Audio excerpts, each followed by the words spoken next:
The real problem that Zambia is faced with currently is amidst a lot of factors that relate on to change of administration.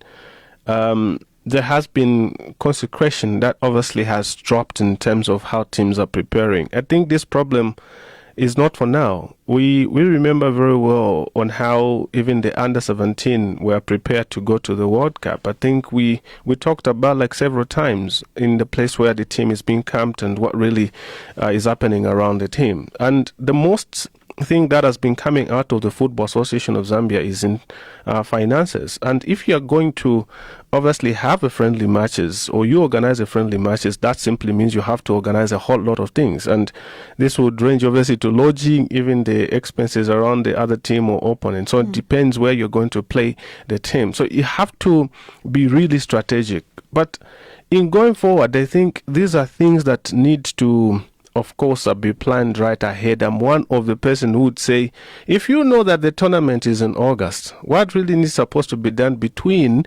January and, of course, July determines how far the team is going to go into the tournament, because you don't have the capacity to do everything in 1 week or 2 weeks or so.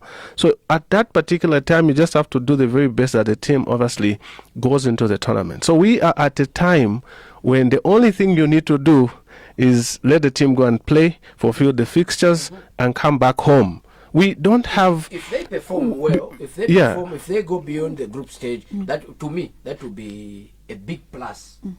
But at the end of the day, I think, I mean, Moses has wrapped it all. Yeah, we need to be a little bit ambitious in the sense and say like, okay, we're going to a tournament and how far we're supposed to go, because you need to evaluate to how extent and what is really the objective that obviously you're going to have in that obviously tournament in itself. We are talking about $3.4 million that a winner wins by the end of the day. What is the ambition around that $3.5 million or anything else related to the tournament? We shouldn't just be mere fulfillers of fixtures in the tournament, and of course hope to sell a whole lot of players. But let's develop or let's move from that, and let's see that we go into a tournament and everyone is saying, oh, Zambia is here, just know that they're winning something. A team that should do well is South Africa, because most of the players are really on the local front. They're touring off in terms of Mamelodi Sundowns, Orlando Pirates. They had other teams that are doing so well in the CAF Champions League, Confederations Club World Cup as well.